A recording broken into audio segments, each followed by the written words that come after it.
Hoje é um dia alto no nosso concelho, na nossa cidade de Vila Nova de Famalicão.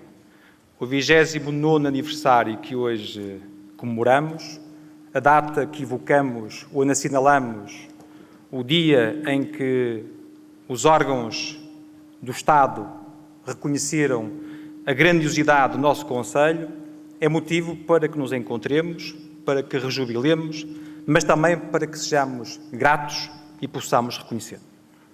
Este ato de homenagem, este reconhecimento, esta ação solene que aqui hoje realizamos, serve em primeira instância para quebrar uma rotina ruim na nossa sociedade, que é a chamada rotina da vertigem para a crítica. Concentramos muita energia em identificar, em assinalar maus exemplos. E não devemos deixar de o fazer. Não devemos deixar de registar aqueles que com atos, condutas, comportamentos não são exemplares e devem, por isso, ser apontados, ser evidenciados. Mas também devemos ganhar energia e guardá-la para assinalar os feitos, para assinalar os méritos, para assinalar as boas ações, para evidenciar os bons exemplos. E o primeiro registro que queria partilhar convosco é exatamente esse. É neste momento, é neste dia hoje, que devemos, em primeira instância, assinalar os bons exemplos.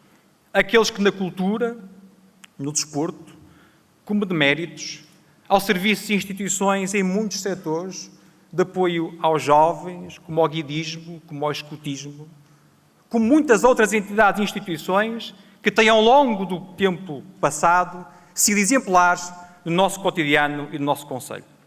Obviamente aqui incluímos aqueles autarcas que hoje evidenciamos o mérito autárquico. E permitam-me que evidencie em particular um. O Sr. Arquiteto Hermínio Costa, cidadão honorário, como foi condecorado por deliberação unânime na reunião pública da Câmara Municipal, fazemo-lo pelo prestígio que ele trouxe ao nosso concelho, pela grandiosidade que ele emprestou ao nosso concelho, pela forma única e ímpar como geriu os destinos da Câmara Municipal de Vila Nova de Famalicão, pelo exemplo do legado que deixou para o futuro. Quando precisarmos de encontrar cidadãos exemplares, cidadãos cujas condutas e comportamentos devem ser replicadas, é claramente o caso do Sr. Arquiteto Hermínio Costa, a quem publicamente agradeço. Bem-haja.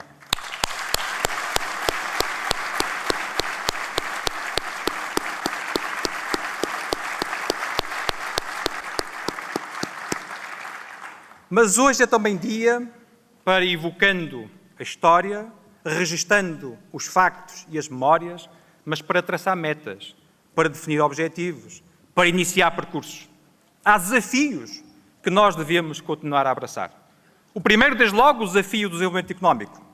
Hoje a comunidade tem que se capacitar, que só pode crescer, só pode ir mais longe se potenciar o desenvolvimento económico. As autarquias devem ser verdadeiros indutores desse mesmo desenvolvimento. Devem catalisar energia por forma a que se crie um ambiente propício para que haja esse desenvolvimento. Ainda hoje, em Bruxelas, está a ser negociado entre o Estado português e a Comissão Europeia o acordo de parceria entre Portugal e a União Europeia para gerir o próximo quadro comunitário, 2014-2020, onde a dimensão do desenvolvimento económico é um aspecto central, é um aspecto decisivo. Porque, felizmente, todos nós nos estamos a capacitar que só temos uma comunidade melhor, só temos uma sociedade mais próspera se economicamente ela se desenvolver. Nós não podemos olhar para as empresas como fonte de arrecadação de receita. Nós temos que ver nas empresas, nos empresários, nos empreendedores, naqueles que o são e naqueles que o podem vir a ser, como elementos estruturantes do desenvolvimento do nosso concelho. É por isso que queremos criar condições para que eles vão mais longe. É por isso que permanentemente reconhecemos as suas ações e os seus méritos. É por isso que, através de projetos como a Famalicão Made in e como a Gabinete de Apoio ao Empreendedor que implementaremos em breve, vamos criar condições para apoiar essas empresas.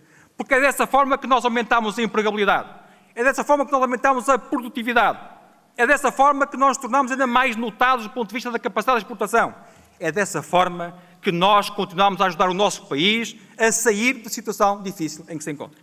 Só com desenvolvimento, só com mais economia, só com progresso, só com mais riqueza é que nós seremos uma sociedade melhor. E a Câmara Municipal vai concentrar energia nesse desidrato. Vai concentrar esforços em tornar isso assim possível. O segundo desafio, não menos importante, é o desafio social. O contexto de emergência social que nós vivemos não terminou no dia 17 de maio. O contexto de emergência que nós vivemos continua. E continua muito porque muitas famílias estão num verdadeiro estado de exaustão. Ao longo destes anos foram suportando, foram aguentando sucessivas situações difíceis. Foram sendo autênticos heróis no dia-a-dia, aguentando com enorme sacrifício e com enorme esforço as circunstâncias do seu dia-a-dia. Mas podem, neste momento, por uma pequena circunstância, quebrar esse elo de ligação ao sucesso e à realização. E temos que estar permanentemente atentos. É por isso que, no contexto do Conselho Local de Ação Social, das Comissões Sociais Interfreguesias, do Gabinete de Ação Social, das lojas sociais, das parcerias com a IPSS e outras instituições sociais, da relação permanente com outros setores, misericórdias e o próprio Estado, nós queremos criar condições para que estejamos permanentemente atentos, para que possamos o mais cedo possível descortinar as situações que nos preocupam e que nos afligem. Mas é preciso também medidas concretas. É por isso que temos renovado um projeto excelente, que em boa hora foi trazido a este Conselho, o projeto Casa Feliz, com apoio à renda, com apoio à renovação da habitação, com a criação de condições de habitabilidade dos fogos para que as pessoas tenham dignidade na casa em que habitam. Mas também com o regulamento de apoio às famílias, que recentemente aprovamos, onde criamos melhores condições para os agregados maiores. Somos, justamente, permitam-me, considerados um conselho familiarmente responsável. Estamos a dar mais um contributo para merecer esse epíteto, esse desígnio, porque ao apoiar os agregados familiares, ao criar um terceiro escalão, há dois escalões de Estado clássicos, o escalão A e o escalão B. Mas a sociedade evoluiu. Há hoje um terceiro escalão, que é o escalão C. São aqueles que não são tão necessitados como o A e o B, mas não têm condições como os outros. E precisam de um pequeno apoio. E nós criámos este apoio. E nós apoiámos as famílias numerosas que têm 3 e mais filhos. É preciso fazer investimento na educação, mas também proteger a questão social. E o terceiro desafio, o desafio da responsabilidade intergeracional. Nós ouvimos falar cada vez mais na chamada pegada ecológica, mas há uma outra pegada importante, que é a pegada geracional, que é uma pegada fundamental. É que nós não temos o direito de consumir mais do que aquilo que nós produzimos. E nós temos que ter uma perspectiva intergeracional, que significa duas coisas: olhar para o passado e olhar para o futuro. Olhar para o passado, reconhecer nos feitos dos nossos avós, dos nossos séniores, daqueles que muito trabalharam e muito contribuíram para que hoje fôssemos a sociedade qualificada que, obviamente, somos. Temos que o reconhecer, temos que ser justos com eles, temos que honrar os nossos compromissos e criar condições para que, na fase final da sua vida, tenham mais e melhores anos, tenham mais qualidade de vida. Mas também temos que proteger o futuro. Não podemos hipotecá-lo. Não podemos fazer hoje as iniciativas, as obras, os eventos, os investimentos que satisfazem as nossas necessidades e, perdoem-me, às vezes os nossos caprichos, sem cuidar dos impactos que as mesmas vão ter no futuro. Sem cuidar do que vamos deixar para a frente em termos de dívida, em termos de oneração, em termos de déficit, em termos de dificuldade de sustentação. Alguma geração tem o direito de hipotecar a geração vindoura. Não era suposto que fosse ao contrário, que nós deixássemos, como os nossos antepassados, pais e avós, tenham deixado para o futuro mais do que tenham tirado do passado. Mas, infelizmente, se nós não formos persistentes e se não tivermos esta visão ampla, abrangente e intergeracional, nós não vamos conseguir esse objetivo. Mas para que sejamos bem-sucedidos nestas 3 grandes metas, nestes 3 grandes objetivos, é preciso que tenhamos o procedimento correto. E, em primeiro lugar, é preciso que sejamos eficientes do ponto de vista das contas públicas. É preciso que tenhamos o cuidado de estar sempre, permanentemente disponíveis para procurar melhores soluções, que onerem menos o erário público, que onerem menos as empresas, que onerem menos as famílias, mas que mantenham igual ou, se de preferência, até melhorem o padrão do serviço público prestado. Porque é desta forma que nós podemos continuar a fazer bem, mas cortando na despesa, guardando disponibilidade financeira para outras necessidades. Mas há uma segunda ferramenta que é, porventura, a mais importante de todas. É um novo paradigma da relação entre quem governa e quem é governado. Um paradigma que assenta na maior abertura, numa ideia fundamental que poucas vezes cumpre nos atos públicos, que se chama prestar contas. Um eleito presta contas em cada ciclo eleitoral, mas diariamente deve prestar contas ao nível do sucesso dos seus projetos. Quando se avança com uma iniciativa, com uma proposta, faz-se uma antevisão, faz-se uma avaliação do impacto positivo que essa medida vai ter, seja ela ao nível material ou ao nível imaterial. Seja uma escola, um edifício para a cultura ou para a juventude, uma estrada, uma rede de água, saneamento ou outra infraestrutura, qualquer que ela seja. Mas depois é preciso prestar contas.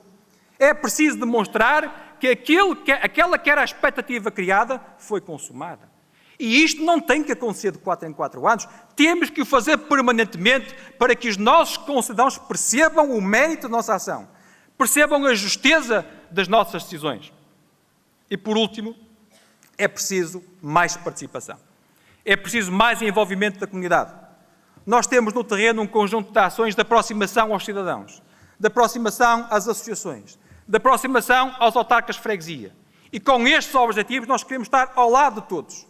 Nós queremos criar condições para formar uma corrente, para formar uma bolsa, para formar um conjunto capacitado de cidadãos, de instituições, de empresas, para conjuntamente, para unindo, concertando esforços, podermos ir mais longe. É desta forma que nós conseguiremos vencer as nossas dificuldades. É por isso que aproveito a oportunidade para todos convocar para um desígnio conselheiro que brevemente iniciaremos, que é o nosso plano estratégico.